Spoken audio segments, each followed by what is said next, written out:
fantastic. We are here, Veronica. Welcome, Yes. welcome to the show. It's such a Thank you. pleasure to have you. You have such a diverse background. I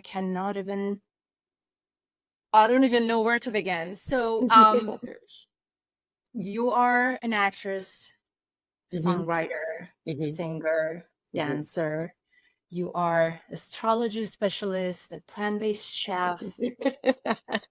I mean, hospitality. You have actually a bachelor's degree in hospitality. That's correct. You moved to United States from Russia in 2011, if I'm not mistaken, right? hmm Let me start with that. How about that? So hmm that was quite a bold move to begin with. I would like for you to start sharing your experience about that. What made you come to United States, and hmm what was the experience like?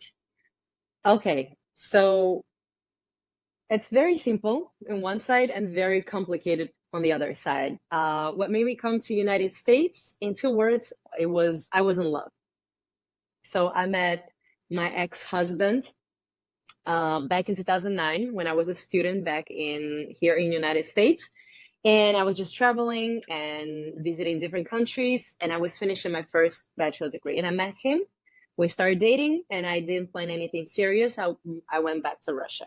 And then 2 years later, and 2 years of being in a distance relationship, we ended up getting married, and I ended up moving here. But at the same time, I mean, it was 2 years of a decision making because my dream was finishing my first bachelor degree, moving to Moscow and pursue my music career to be a star there. But then, I meet him and I said to myself, okay, so what do I do with my dreams now? How do you decide and how do you balance out between the dream that your soul is moving you forward with and somebody in your life that you care so much right now because you love them, but in the same time you guys live absolutely different lives in a different continent. So it was a very hard decision, I have to say.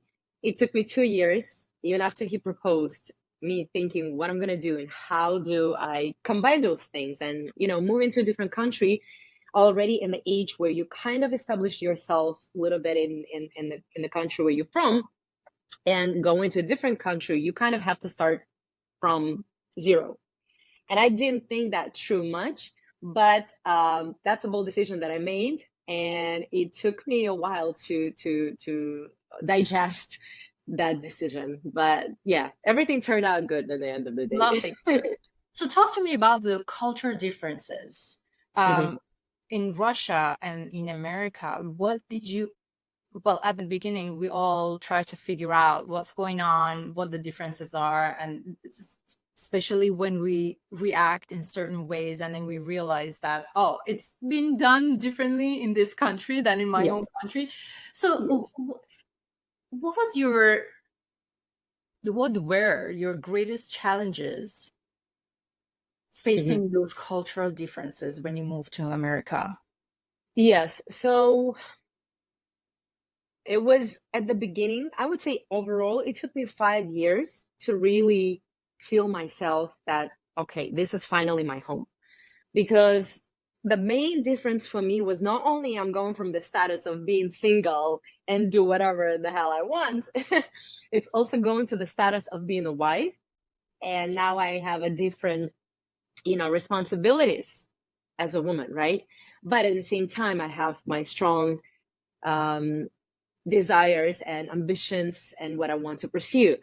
And the biggest challenge, number one, was that I moved from the city, even though it's not a big city, but still it's a city where I have the mobility of going somewhere very fast, very close. And I moved to kind of like a suburb area, and I have no friends. The language is different. Everybody is doing different things. We're living in a house where people moving because they just decide to create a family. And even though I'm kind of creating a family in the same time, I need to be on stage and I'm living in the suburb. So those two things were really difficult. I mean, everything else, of course, cultural things. I was not happy with the way how medicine works, how the customer service works, all of the things. but they were all in a second, in the back of my mind. It's not as important as what I wanted to pursue as a singer, as an artist, being on stage. It just were no place for me to be on stage, even though I was trying to find some local things. And that what kind of moved, our decision to move closer to New York, because I was like 2.5 hours away from New York. And then we ended up moving to New Jersey. So I was at the beginning 40 minutes away from New York, and then I was 15 minutes away from New York. So, and that's where things are changing, because I was more into the area where people like me from all over the world, but they want to do music, they want to do art. So that's when I started to feel like, okay, I can do it. But another thing, when I realized that, okay, so I'm kind of established singer back in Russia, and now here I am living completely in American surroundings, and my English is not perfect. And even if I become better American speaking person, I have an accent. So who is going to hire me? Who is going to give me a role? Who is going to want me? And I think every single person who comes to pursue the dream of being on stage or on camera, TV, whatever it is, on the showbiz, they get to this point where they feel very, very defeated. Who is going to want me? I'm not from this country. I have an accent. They're not going to want me. So I had a huge, huge blockage, thinking that I will never make it, that I will not be able to use my talent, that I'm not going to be accepted here. So I remember that feeling very well. Actually, now that you mentioned that, I wanted to ask this question later, but this is the perfect time now that you mentioned this. Talk to me about imposter syndrome and self-sabotage. But obviously, I have an accent. My accent, I have an accent. I cannot deny it. And I've been told things in the industry, especially in Los Angeles when I have been told things about my accent that would not get me far. And I think that was just a negative belief that Absolutely kind of blocked my own power and self-expression as a person, as an actor. What was your experience about this? How did you overcome it? You went past that idea and negative thought of this is not gonna stop me from pursuing what I want to pursue. It's interesting, but my case, I think every single person who goes through this imposter syndrome and feeling they're not good enough to continue pursuing it, I think it has to do with personal changes and the mindset of things that happening in their lifetime. So I think that imposter syndrome and feeling that you're not good enough, especially in art and creative space, any talented person has it 100%. But I think those who go through it and kind of overcome it, it has to do with the very personal self-development things that happen to them, that changing and molding a personality. Like in my case, my story with that was I didn't know how to overcome it. All I could think of, I compare myself, and I know that I'm not good enough in terms of how I speak compared to Native Americans. And I always thought that I'm less. And I'm going to even give you an example. When I was studying musical theater, I went on an audition, and my professor told me, because I was going to like North Virginia or somewhere, and he said, don't get your hopes high, because the way how you look, and your type, like every girl is going to be like that, right? Because I was studying here in New York, in New Jersey, and like I was pretty much one of the only white, blue eyes, blonde girl. And I'm going to an audition for musical theater in like more of the Central America, and every single girl standing there, white, blue eyes, blonde hair, and probably singing better than I am. And I'm like, okay. And of course, you creating even more imposter syndrome, because you understand not only I have to compete with talented people, but also there is so many people with my type. So it builds all of that insecurities. So the only way I think in any industry you can work with imposter syndrome is when you're building yourself from within. So in my case, I had to lose myself completely. I had to lose my life. I had to lose my feminine part. I had to lose my family, my husband. I had to lose my status, and where I was, and financial freedom.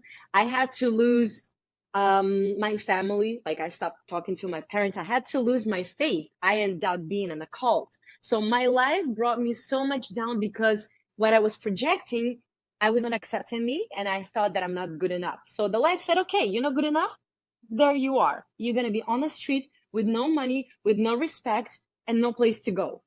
And that, when I started to kind of living my life again and saying to myself, okay, where I am and where I want to be. So building that internal core and building step by step my beliefs and what is it I worth gave me that strength to get to the point where once I start working with other people and helping other people, I started to realize my worth more and more and more. And today I can come to the audition or to other places. And yes, I completely understand I'm not the best there, but I know what I've been through. I know what I had to see and go through in order for myself to still be alive, to still be happy, to still be needed to other people who come to me so I can help them. So that self-value started coming from the different side. So I start looking at myself not from position I'm not good enough, but from position,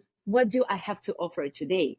And another thing that I think is very important is to know your place. Like if you're trying to audition for an American, very, how to say it, very particular role for American-born girl who lives in Upper East Side, and like you don't look like one, it's not just gonna happen for you. You have to go for things that make sense for Right. your particular type, right? And then you already go there. Like, take Sophia Vergara, right? She has a crazy accent, but everybody knows her. Why? Because she's not trying to be American. She sticks with her personality, and that's why we like her. So I think it's another thing, very well know your strong sides. Wonderful, lovely. You said Mhm. I had to lose all these things. Can you clarify what you mean by I had to? Was it something that you decided that you wanted to lose, or it was life that brought you to the point where you needed to become nobody in order to rebuild? I would say it's a combination of those two things. Okay. There were certain things that definitely were forcing me, like life circumstances, but at the same time, internally, I was doing it to myself too. So that not enough of self-value together with circumstances were together shaping, the outcome, if it makes sense. Absolutely. It does. Tell me about faith, whatever that means to you, and how did that shape the person that you are now today? A very, very good and very deep question. What I've learned and what I think those circumstances that shaped me, in my case, I was trying to find answers from outside, either from religion or from other people or from other leaders, or in my case, it was the person who was leading a specific spiritual organization, right? So I came and I said, so teach me. I want to understand who I am because I feel like I'm lost. And taking on other people's perception might build a wrong personality on you, And then what I've learned through a very hard, road, but I did, that the only person who knows the answers is you. You can take outside as an experience to help you see different perspectives, but the only opinion and only leadership that you're supposed to have is your own, yourself. And this is how actually, what I do now was it was kind of created in my life. I just had a really one desire. I would sit down when like all this happened, when I was on the bottom of my life. I just sit down every single day because I didn't like what I do. I didn't like where I am. I didn't like how I look. I didn't like how I feel. Like nothing was making sense to me. Like pretty much I was in this not happy place at all. And so I would sit down every single day as I would come home from work. And for hours, I would be just in meditative state. And I would say, I just want to learn how to listen and hear myself. That was my only desire every single day for a couple of months. And that's when I started hearing my voice. So I was not talking to anyone. I was not getting like advices from anyone. I was not trying to get another outside help, to shape me. But I started to build it from inside. And that's when my first song came, to me as my own voice. So you know how interesting it is. I said, I want to listen and hear myself. And my voice said, okay, so here's the lyrics, here's the music. And that's where my healing journey started. And the first song and second and third, and I have to tell you, by that time, I was not singing or doing anything with art or music already for 2 years. I was completely cut off. And for people who's going to be watching that, especially if you are in the music industry, and if you have a talent to be on stage, you have to be seen, you have to use your voice, you have to act because you have so much emotions and you have to somehow burst them out. If you cut yourself from using them outside, and somehow, using it in your work, you're going to feel like you're dead because it's so important. If it was given to us by God, we have no rights not to use it somehow, but to use it, even if it has to be open mic and you have to go and sing and feel that, release, but you have to do it. So I didn't do it for 2 years. I didn't do any music at all. And I felt like I'm not alive completely. That's the best way to put it. So this God-given desire that is basically given to everybody, Mhm. the fact that this voice from within that you mentioned, it's very true and authentic self energy and power that everybody has, that like you mentioned, nobody needs any other outside validation or outside anything to let them know what they do. How did you first realize that you had that voice and that desire for singing in you, that that's exactly what you wanted to do for the rest of your life? Okay, so voice and music saved me multiple times. And I think the reason why, it shaped me today to work with voices of other people, it's very significant. I think my whole story, it's very significant, when I was born, I did not scream like all the children do. You know how they slap them in the butt and they start yelling and screaming. So it's kind of like the first, here I am, I'm in this world. They manifest themselves through the voice. So I didn't scream because my lungs didn't open up. So they had to put me on the machine to take the water out of my lungs. So the first thing that I was supposed to do as a newborn human voice, to show my voice, I couldn't do it. And so then everything was fine. And when I was 5 years old, I got onto a car accident. So I have like a scar right here, and it was a very severe car accident. And I started having I feel this twitching and the syndrome, post-traumatic syndrome in my face that I would not look normal. Like I would create, twitching in my face. And doctor said to my mom that it's never going to go away. Sorry, there's nothing we can do. It was very, severe car accident. So my mom said, I don't think so. And she started taking me to different classes, thinking that somehow music, and I already had predisposition to that because my father, my biological father, he's a musician. So before I knew how to walk, I already was singing and dancing, on trying to stand on my bed. And I already was, I guess, building, that in me. I even remember when the first time ever I saw on the TV a performance of somebody holding the mic and singing in front of people, I was so upset because I thought I invented it. I thought that singing and performing, I was imagining this. I was imagining people sitting in front of me and I'm giving concerts. And when I saw it on TV, I got upset and I started asking why these people do that. And my parents said to me, well, because that's called performing. And I said, no, I came up with that. So I couldn't believe that it already existed. So that's how you know it's your calling. That's number one. How old were you? I don't know, maybe like 3 years old or something like that. I actually vividly remember my childhood. I remember even before I could speak, I already remember moments of my life. And so after the car accident, my mom started taking me to different places to do music, hoping that it's gonna like help me to, change that whole neuropsychological thing. Nobody wanted to take me because they didn't know what to do with me. I didn't look like a normal kid. And one lady, she said, "Okay, I'll teach her." She was a singing teacher. And a year later, after I started to take classes with her, I was on stage. I had my first, customized dress. I had mic on my hand. I think I was around 6 or 7 years old, and I was singing, and nothing was wrong with me at all. So the music and voice completely, helped me. And I see it a lot now when I work with people in their voices, when they have this fear that something's going to happen because they're not allowed to use their voice.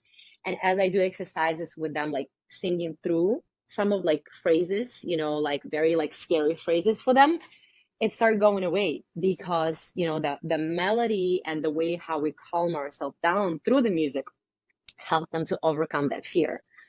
And so basically it was like a second or third time when I had to admit, yeah, music, this is it. It's my really calling, and now I use it to help others.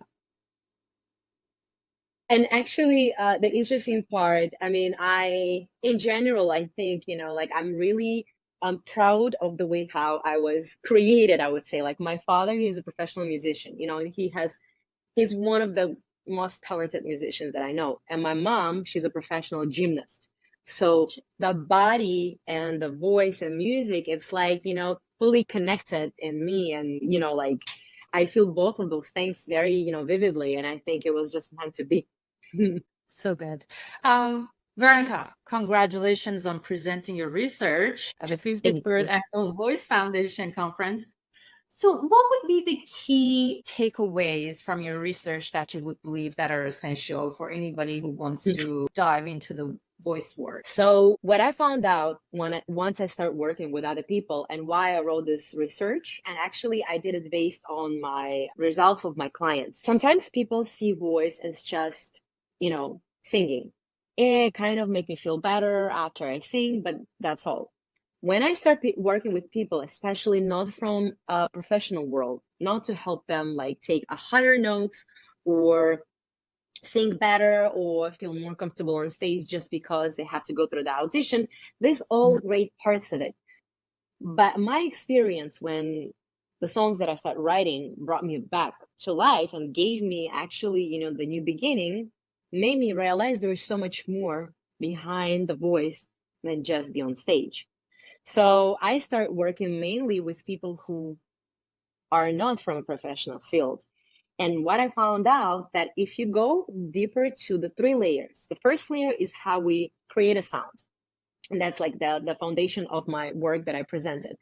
First, it's a foundation of voice projection. So many people don't know how to project their voice. And they say, I don't have a beautiful voice, or I don't like my voice, or I have a bad voice, whatever it is. And I say, that has nothing to do with your voice. You just don't know how to use it.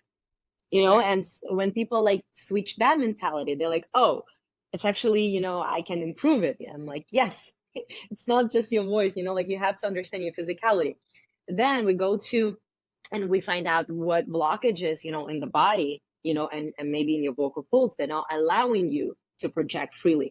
And then we go to the second level, which is mental level of what you say or what you sing, right? So you have to understand the connection between what you do. And if it's your own experience, the meaning of it is going to be different, right? And then so many different blockages comes to a mental level.